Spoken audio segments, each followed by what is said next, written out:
baca terus. InsyaAllah kita mulakan kuliah kita pada malam ini dengan kita sama-sama membaca Ummul Kitab. Ila hadratin Nabi Muhammad Mustafa Rasulullah sallallahu alaihi wasallam wa ala al-kiram ashab rizam syai'ullahumul Fatihah.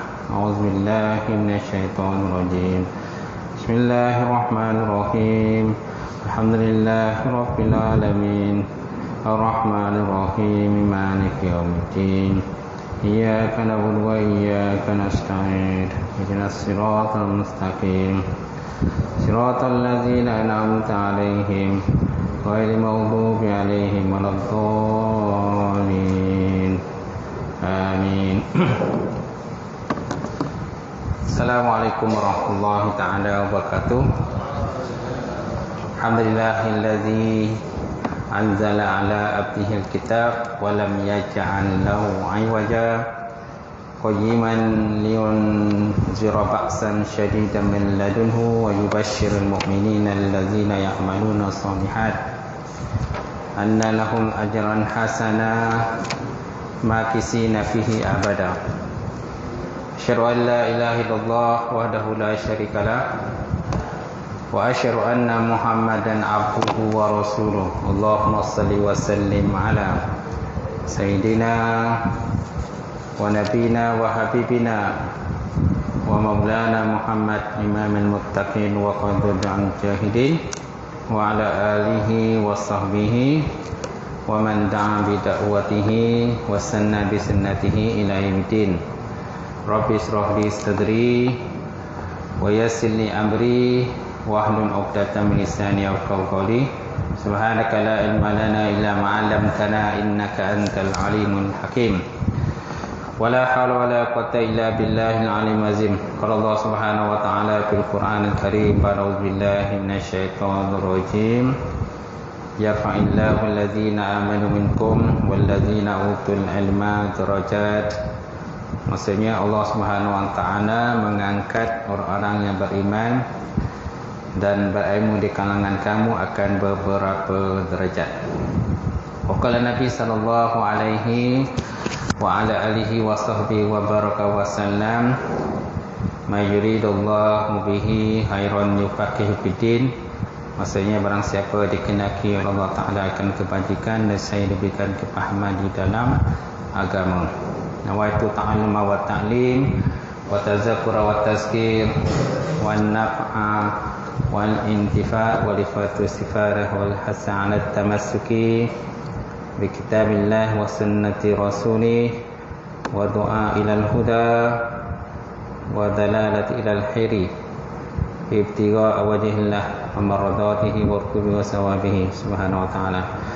Yang saya hormati, silakan Al-Fadil Tuan-Tuan Imam, seluruhnya Tuan-Tuan Bilal, kemudian pengerusi masjid, jawatan kuasa masjid, Tuan-Tuan Haji, Tuan-Tuan Hajah, sidang jamaah muslimin yang dirahmati muslimat yang dirahmati Allah Subhanahu wa taala. Alhamdulillah kita panjatkan puji dan syukur kepada Allah Subhanahu wa taala kerana dengan limpah kurnia dan rahmat daripada Allah kita dapat bersama sekali lagi pada malam ini untuk kita menyambung pengajian kita kuliah kitab Rahimul Maktum Sirah Nabawiyah, mana sejarah Rasulullah SAW.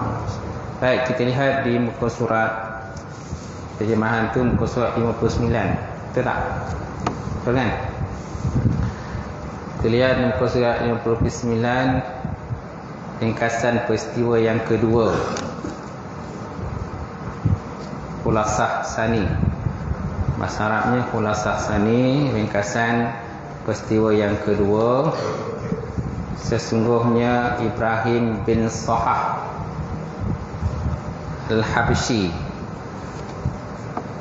Ibrahim As-Sahah As-Sabah, bukan As-Sahah As-Sabah. Ibrahim bin Sabah Al-Habsyi dibangsakan kepada Habsyi sebab dia ni naib mana ataupun pengganti Najasi. di atas negara Yaman. Okey. Kalau sini sebut seorang panglima perang Habsyah yang merupakan wakil Najasyi di Yaman. Kerana Najasyi itu kan beragama Nasrani. Najasyi itu beragama Nasrani. Kan? Yang mana para sahabat kemudian ketika Nabi SAW dilantik sebagai Nabi dan Rasul, ada berlaku dua peristiwa hijrah. Hijrah yang pertama ke Habsyah, hijrah yang kedua ke Madinah, ke negara Madinah lah. Itu yang berlaku dialog di antara beberapa orang sahabat lah. Ja'far bin Abu Talib antaranya yang menggotai rombongan tadi yang berhijrah ke Habsyah tadi, di mana Ja'far bin Abu Talib itu menjadi jurucakap kepada sahabat ketika menjawab persoalan-persoalan yang diajukan oleh Raja Najasyi berkenaan dengan agama yang dibawa oleh Rasulullah sallallahu alaihi wa ala alihi wasahbihi wa baraka wasallam gitu. Jadi Abrahah As-Sabah ni kalau disebut dalam kitab Arab Naibul Am, naib yang umum. Naibul Am gelarannya lah Naibul Am. Yang mana dia macam wakil lah, wakil daripada Najasyi. Wakil dia di negara Yaman. Okey. Jadi tak kala dia melihat, jadi Najasyi ini telah bina sebuah gereja di Yaman. Dia buat bina sebuah gereja di Yaman. Gereja itu diberi nama Al-Qalish. Al-Qalish, Qalish, Al-Qalish. Dalam kitab terjemahan tu dia tak sebut, tapi dalam kitab-kitab yang lain, contohnya kitab biografi Muhammad Rasulullah SAW, dalam kitab ni dia sebut nama gereja itu ialah Al-Qalish aja tu. Jadi dia telah membina sebuah gereja besar di Yaman. Hal ini dilakukan apabila dia mendapati orang-orang Arab telah mengerjakan haji ke Baitullah. Mana setiap tahun lah orang Arab ni mengerjakan haji ke Baitullah. Jadi maknanya Mekah ni menjadi tumpuan orang-orang Arab untuk mengerjakan haji dan umrah mengikut kepada agama Nabi yang sebelumnya. Kemudian mereka bukan sahaja mengerjakan haji dan umrah, mereka juga berniaga. Berniaga dan sebagainya. Jadi perkara ini telah pun orang kata menimbulkan iri hati lah oleh Abrahah tadi. Macam tu. Baik, kemudian lalu dia bercita-cita untuk mengalihkan tumpuan orang Arab agar menunaikan haji di Yaman. Rancangan itu telah diketahui oleh seorang lelaki daripada Bani Al-Kinanah. Pada suatu malam lelaki itu masuk ke gereja tersebut dan mengotorinya dengan najis. Itu.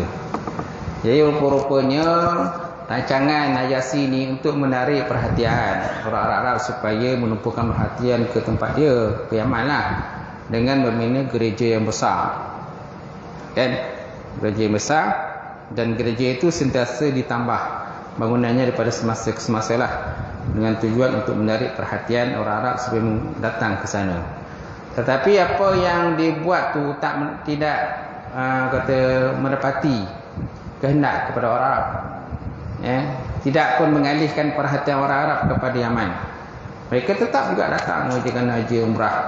Mana setiap tahun tetap orang akan pergi mengerjakan haji umrah ke negara Yaman dan sebagainya. Okey. Jadi rancangan dia tadi, dia bina gereja tadi, rupa-rupanya telah diketahui oleh seorang lelaki Arab daripada Bani Kinanah. Jadi suatu hari dia pergi ke gereja tersebut dan mengotori dengan najis. Kalau Simin dia sebut mengotori dengan najis. Kalau dalam kitab lain dia kata lelaki itu pergi buang air. Dia berak. Lelaki itu terberak dalam gereja tu. Tentulah dia marah lah. Itu. Dan benda tu dapat laporan lah. Dapat diketahui dan benda itu sampai kepada Abrahah. Abrahah pun marahlah macam tu. Maklumlah tempat dia punya ibadah dia. Maklumlah. Kita pun kalau seandainya orang buang najis dalam masjid kita pun marah jugalah gitu. Jadi dia pun marah jugalah. Macam tu.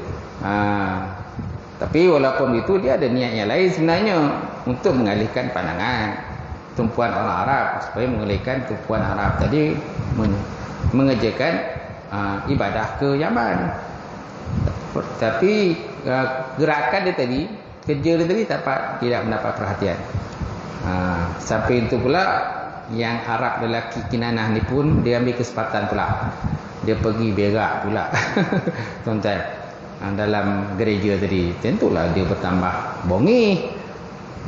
Dah lah orang Arab pun tak nak datang tempat dia. Lepas tu tompek dia pula kono pula berak pula.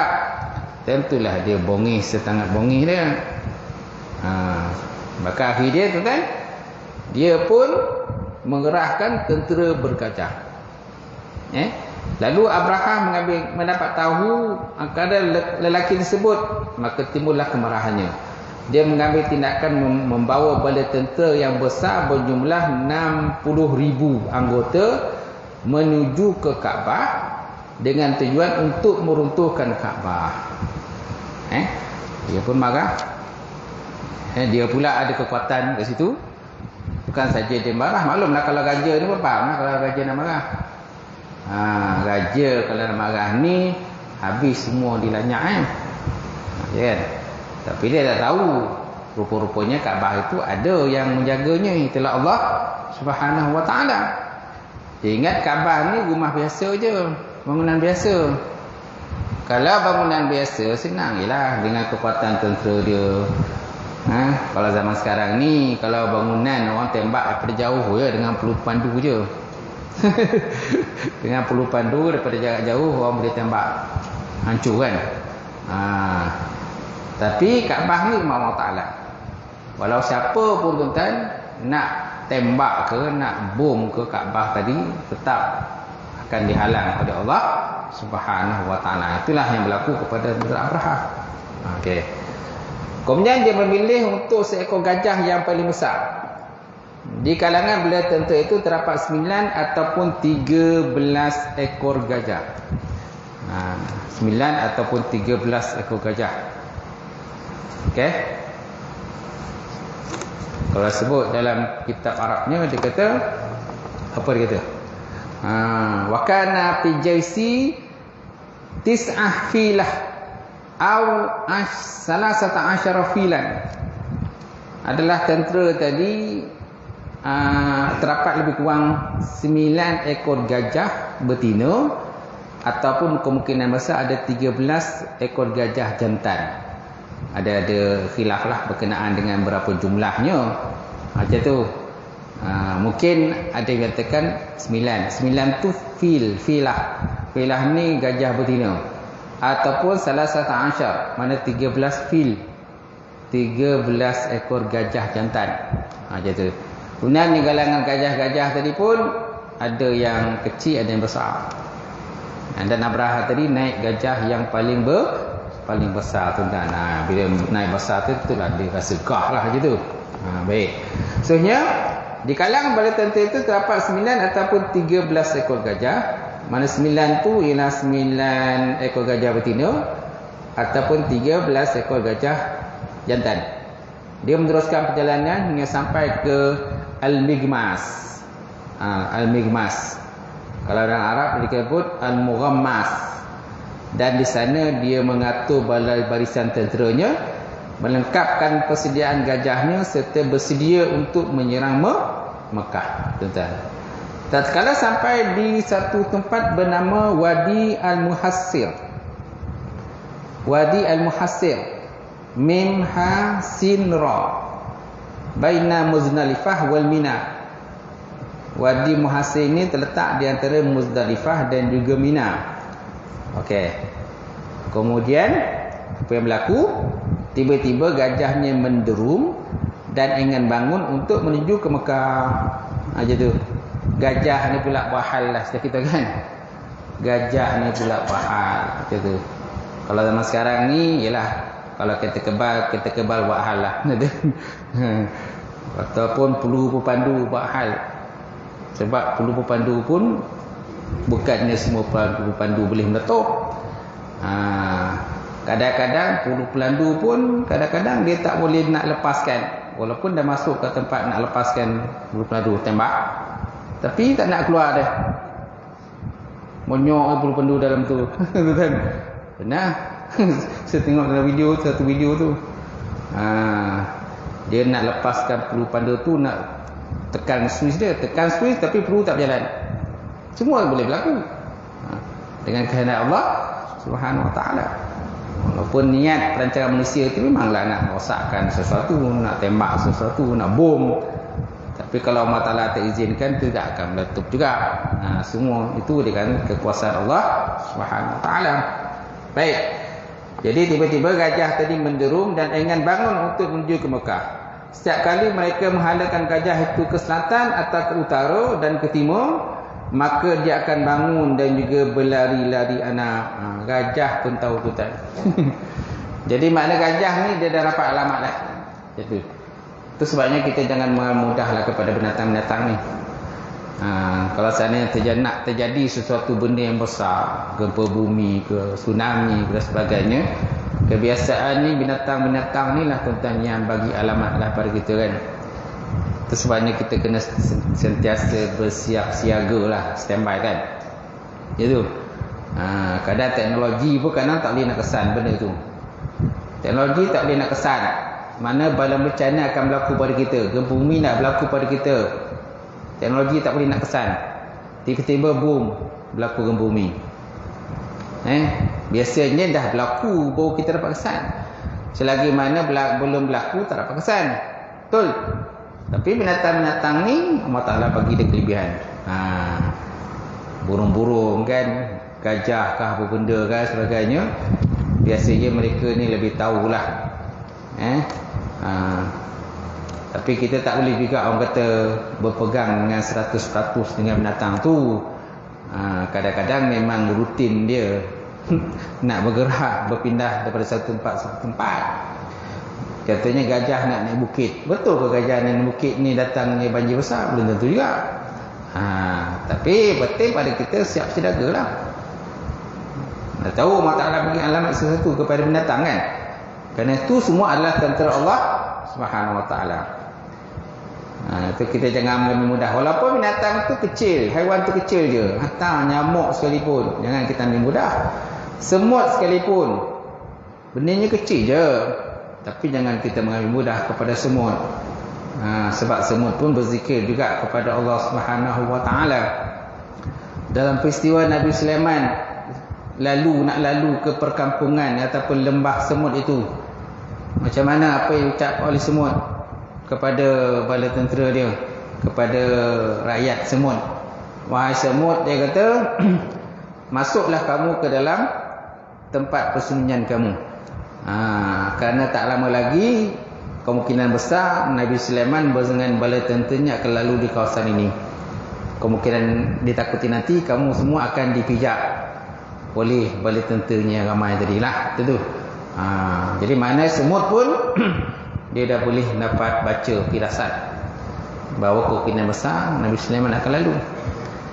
Jadi dia beritahu siap-siaplah kepada rakyat dia supaya masuk. Jangan nanti ada sebab ialah dahlah Nabi Sulaiman bala tentera dia mungkin dia tak nampak dengan semut yang kecil.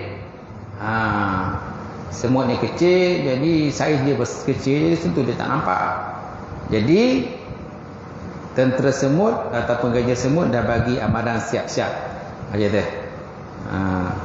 Maknanya masuklah kamu dalam kawasan persembunyian kamu. Takut nanti Nabi Sulaiman akan lalu sini dan terpijak kamu. Gitu. Itu pun salah satu daripada cara-cara kaedah jugalah untuk memberitahu.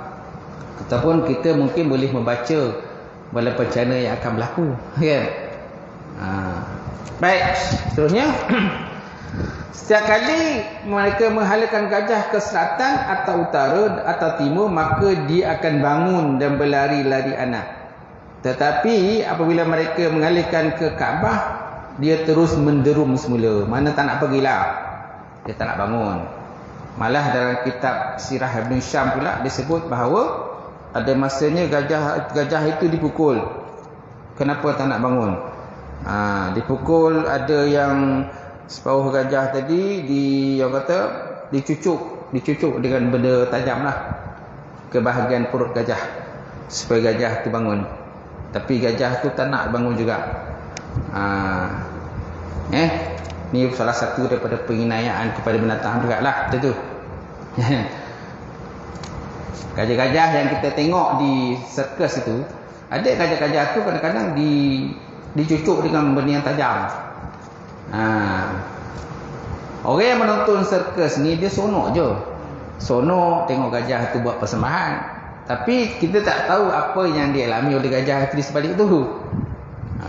Di sebalik peristiwa gajah tadi, gajah buat persembahan tadi, di balik tabir itu kita tak tahu apa berlaku pada gajah.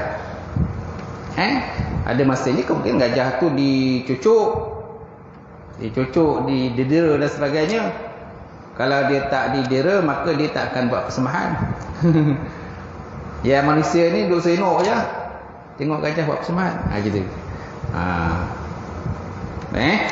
Sebabnya bagi pejuang-pejuang hak binatang ni, dia bantahlah benda-benda macam tu. Baik, seterusnya. Kemudian sedang dalam keadaan yang begitu, tiba-tiba Allah Subhanahu Wa Taala mengutuskan burung ababil ke atas mereka yang melontarkan batu-batu sijil. Batu-batu sijil yang sangat keras dan panas. Lalulah jadilah mereka bagaikan daun kayu yang dimakan ulat. Sebagaimana Allah Ta'ala sebut dalam Quran tu kan. Ra'aital ladzi apa tu? Alam tara kaifa fa'ala rabbuka bi ashabil fil kan? Alam yaj'al kaidahum fi tadlil fa arsala alaihim tayran ababil tarmihim bihijaratin min sijil faja'alahum ka'asbin ma'kul. Nampak? Jadi Allah Ta'ala dah sebut, dah rakam benda tu dalam Quran dah. Quran merupakan mukjizat sebesar kepada baginda Rasulullah SAW.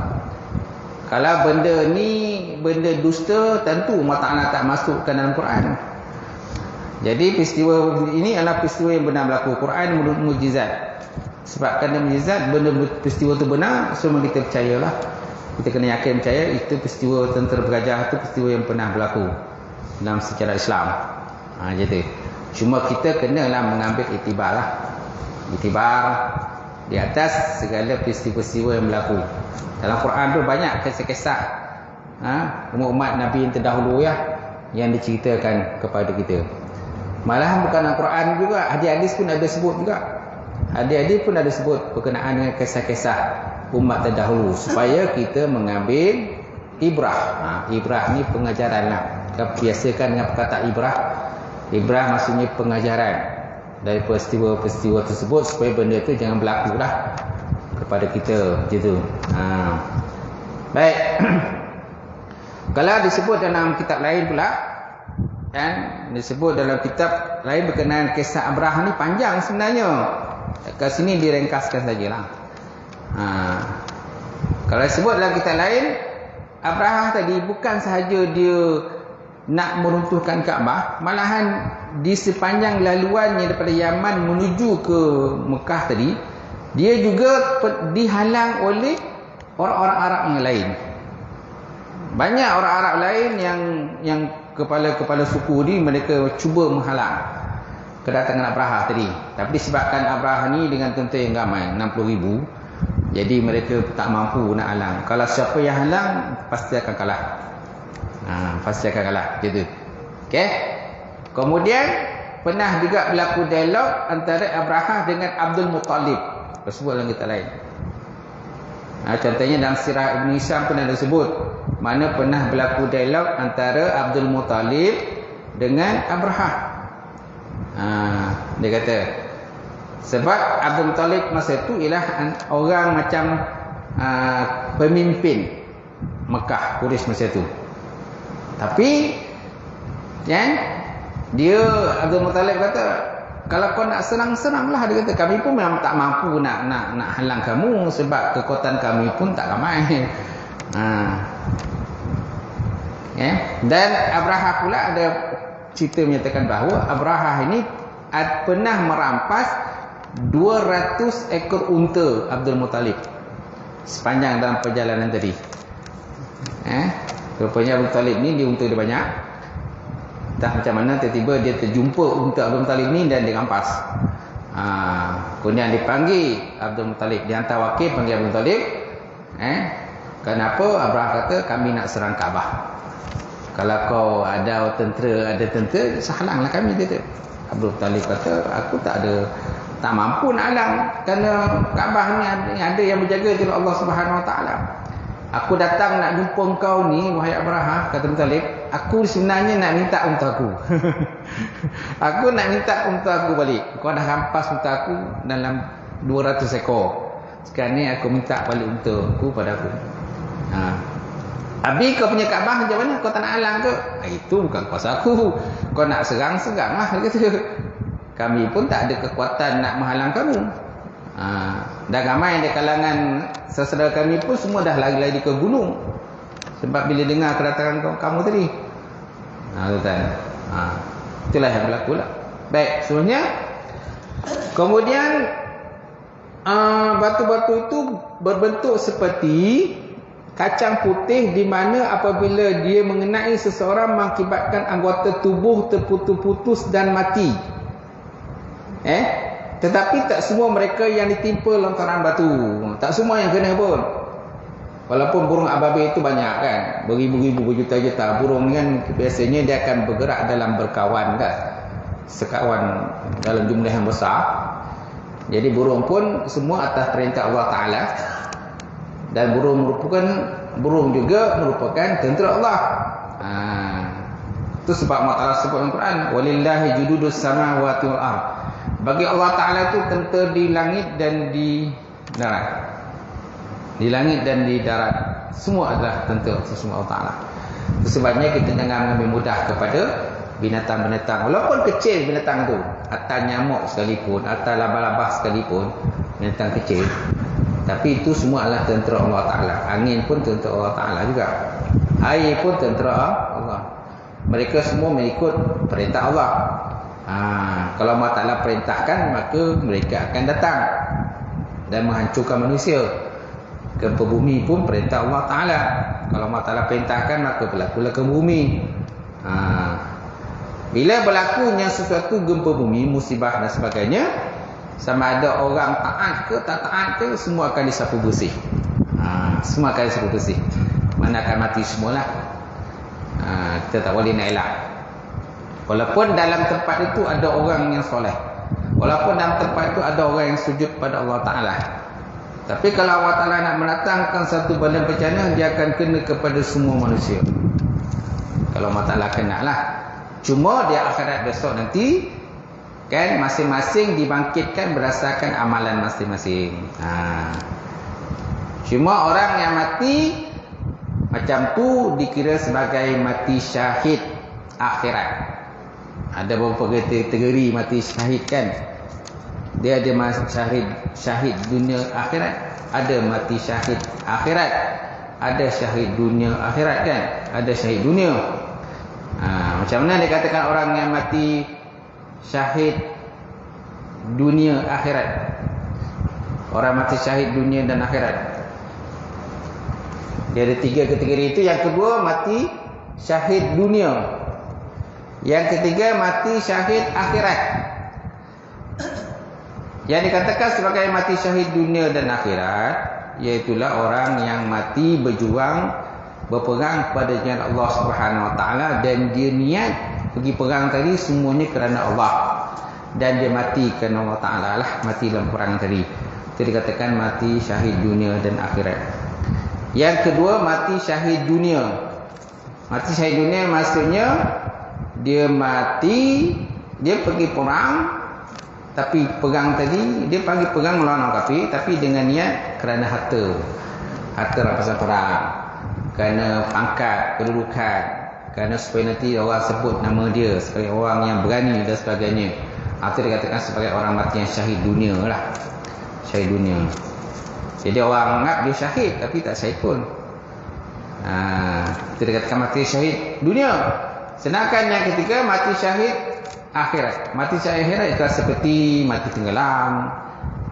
Mati dihimpak dengan benda yang besar, mati lemas, mati masuk dalam macam gempa bumi kan, gitu kan. Okey. Kalau perempuan tu mati bersalin kan, mati sakit perut dan sebagainya. Itu dikatakan sebagai mati syahid akhirat. Mati syahid akhirat. Bila mati syahid akhirat ni dia kena uruskan sebagaimana orang mati biasa. Mestilah dimandikan, dikafankan dan sebagainya. Itu orang mati yang syahid akhirat. Mana orang syahid ni dari segi dunia orang tak nampak dia mati syahid, tapi sebenarnya syahid, tapi masih syahid akhirat. Okey tuan macam tu. Baik, kita kembali kepada tadi. Jadi batu-batu tu berbentuk seperti kacang putih. Kacang putih kan tak besar kan, kecil kan.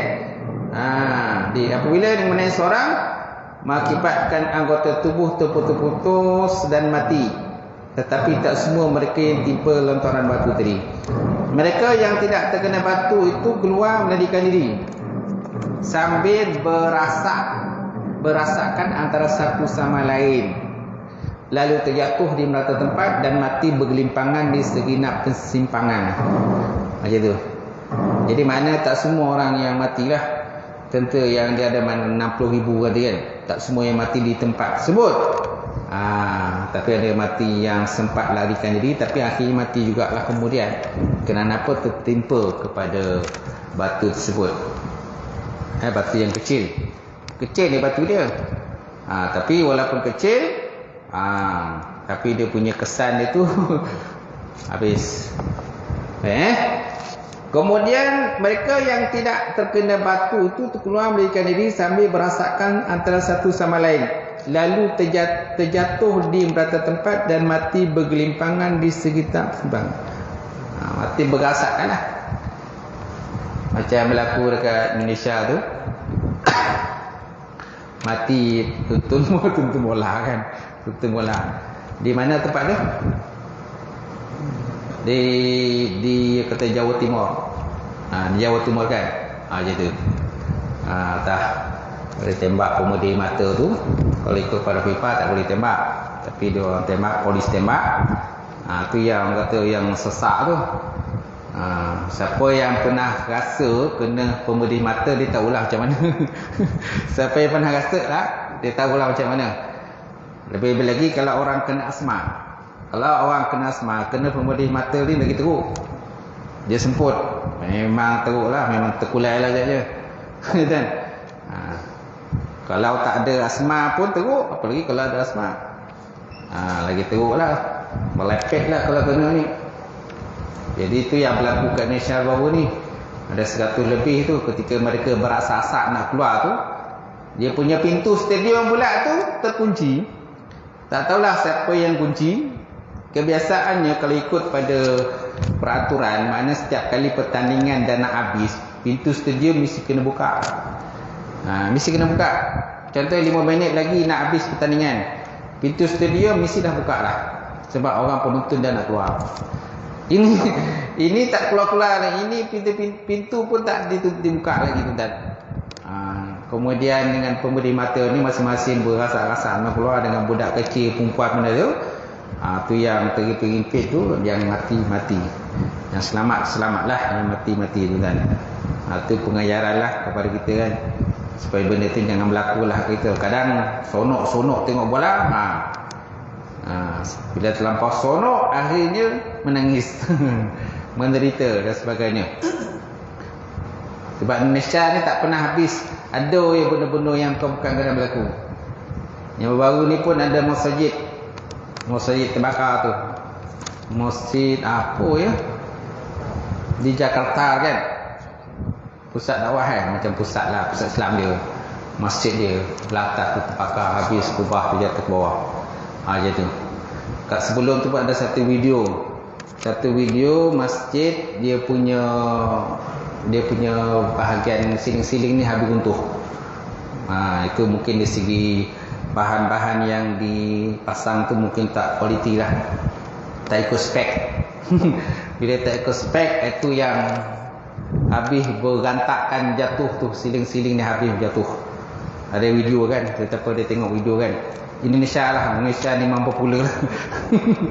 Memang popular lah, macam-macam benda musibah-musibah banyak berlaku di Indonesia. Kita harap Malaysia kita tak ada lah berlaku macam tu. Janganlah siling tu parah nanti. Kan? Kadang masjid harga mahal, beribu berjuta kan. Tapi bila tak ikut spek, nanti yang berlaku. Habis berantakan siling-siling habis jatuh. Ada video tu kan. Kalau hutang gaji tengoklah. Google lah dalam FB kan. Baik, insya-Allah kita tengok sekali lagi. Jadi Allah Ta'ala mengutuskan penyakit pada Abraha yang menyebabkan jari jemarinya berguguran. Dalam kitab lain pula menyebutkan bahawa setiap kali jari itu gugur, dia akan ada kesan macam nanah. Dia menanah-nanah lah jari tadi lah. Bila guguran tadi, Allah Ta'ala mengutuskan penyakit kepada Abraha. Walaupun Abraha tu dia tak mati kat situ. Ada orang menyatakan dia tak mati di tempat tersebut, tapi dia kena juga dengan batu tadi. Maka orang pembantu dia bawa balik ke Yaman, ke Sanaan. Tapi masa bawa balik tadi, dia punya daging-daging tu dah mulalah guruh-guruh macam penyakit kusta lah. Jatuh, habis jatuh, guruh macam tu lah. Jatuh. Sesampainya di Sanaan, dia kelihatan sangat lemah. Jantungnya terburai daripada dada. Kemudian dia pun mati, masya-Allah. Jantung terburai. Dan daripada dada mana jantung tu terpisah. Sebut dalam kitab lain mana dada dia punya jantung, hati tu terpisah daripada badan dia. Macam tu sekali lah tuan-tuan. Allah Subhanahu Wa Taala kenakan balasan pada dia. Jadi jangan act dengan sombong lah. Jadi bila sombong dan act tadi, bongkah, cuba meruntuhkan rumah Allah Subhanahu Wa Taala yang telah pun yang menjadi syariat Islam semenjak daripada dulu lagi, beribu tahun tuan-tuan. Kaabah ni yang diamarahkan rumah Allah Subhanahu Wa Taala ni setiap tahun oleh umat Islam dan Melayu orang Arab itu juga sebelum tadi. Maka akhirnya mereka cuba nak runtuhkan oleh Abraha tadi. Apa yang terjadi pada Abraha, maka jadilah tentera-tentera tadi seperti ka'asfin ma'kul. Faja'alahum ka'asfin ma'kul. Maka jadilah mereka itu seperti daun kayu yang dimakan oleh ulat-ulat. Makan oleh ulat, macam mana itulah. Sebabnya kalau kita yang cubalah kita meruntuhkan Allah Subhanahu Wa Taala. Kalau Allah Taala si nak runtuhkan tu lain. Kita janganlah cuba nak meruntuhkan rumah Allah Subhanahu Wa Taala. Dalam peristiwa tsunami tu kita lihatlah berapa banyak masjid-masjid yang tidak runtuh. Nampak? Sedangkan bangunan-bangunan lain, binaan-binaan lain semuanya hancur. Hancur kan, luruh, dihentam oleh tsunami, badai tsunami itu. Tetapi rumah-rumah Allah Ta'ala masih lagi kekal, kukuh. Kalau retak pun retak sikit lah gitu. Retak sikit tu dan itu pengajaran bagi kita. Sebabnya kalau berlakunya musibah dan sebagainya, antara tempat yang selamat ialah masjid lah gitu. Tapi ada orang kadang-kadang tak yakin juga. Tengah semayang ipung dia cabut lagi. Ada yang berlaku di Palu tu kan. Kalau tuan-tuan lihat di Palu, gempa bumi berlaku tsunami kan. Tengah semayang gegarnya tu, imam-imam pun angkat kaki juga cabut lagi. Imam bila siap cabut lagi dulu. Makmum boleh lagi, imam dah lagi dulu. Itu yang parah tu. Harap tak berlakulah kalau gitu, insya-Allah. Baik, seterusnya, sebelum itu orang Quraisy telah melarikan diri ke merantau lorong dan Denai di sekitar Mekah. Mereka berlindung di atas bukit kerana bimbangkan keselamatan diri mereka daripada serangan Habsyah ataupun Abraha lah. Apabila melihat apa yang menimpa tentera Habsyah ataupun Abraha, mereka pun kembali ke rumah mereka semula dalam keadaan aman sejahtera. Semua aman, semua dah selamat, masya-Allah. Jadi peristiwa ini berlaku pada bulan Muharram, pada 50 hari ataupun 55 hari menurut pendapat terbanyak sebelum kelahiran Nabi Muhammad sallallahu alaihi wa ala alihi wasallam. Sebab dinamakan sebagai Nabi lahir pada tahun Gajah.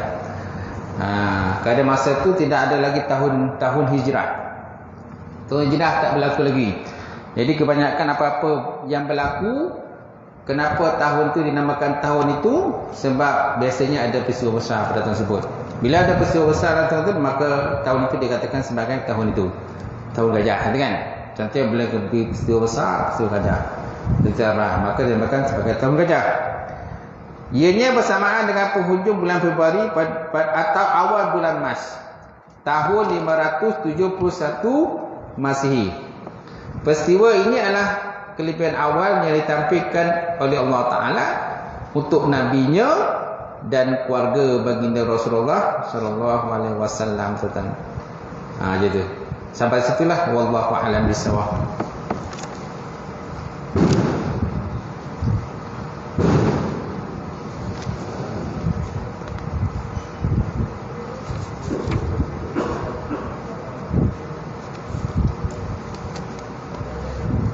A'udzubillahi minasyaitonirrajim. Bismillahirrahmanirrahim.